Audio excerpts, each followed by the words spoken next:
Hello. Today is a very special day for me. And the last time I recorded something like this, I did not, or rather, I did have a script because I'm not really good at just winging it. I'm not good at winging anything. Today is a special day for me because it is the exact 2-year anniversary of the day I was diagnosed with Asperger syndrome. And while most people probably don't celebrate their diagnosis of a condition, I'm celebrating this, and many fellow Aspies, people with Asperger's, celebrate as well, because it's a matter of I was different my whole life, and I didn't understand what people were saying to me. They didn't understand what I was saying to them. The communication was just always off, and I knew something was wrong.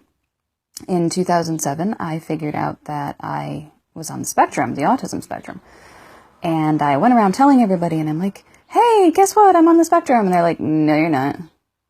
So it wasn't as easy as I thought. So it took me up until 2 years ago, April 22nd, 2015. I got my diagnosis. I was so happy. I was elated. I called people and they still were like in shock and disbelief, but I don't care because I've got papers now.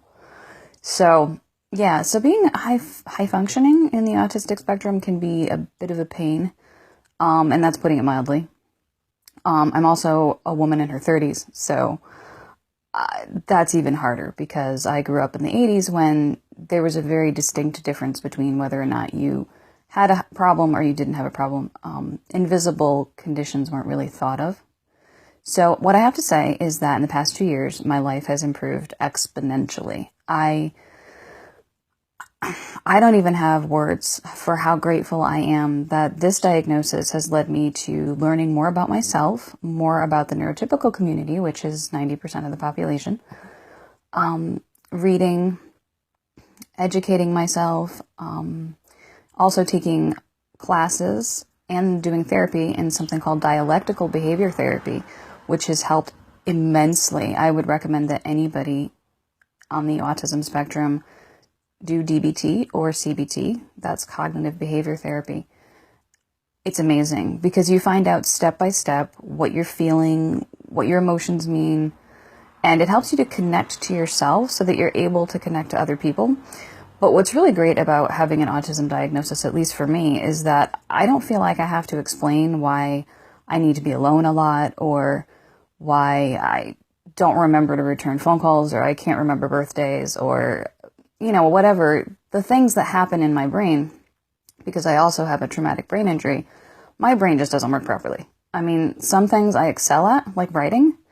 Other things I can't do to save my life. Like, I have no sense of spatial relations. It's bad. I can get lost anywhere. All I've got to do is turn down the wrong street. So, anyway, from the last time I made a video like this,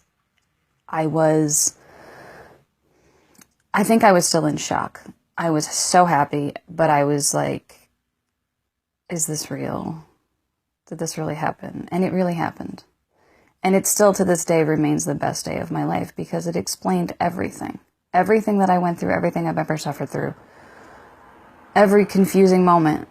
And it continues to, knowing about it continues to enrich my life today because I know how to live my life basically around it.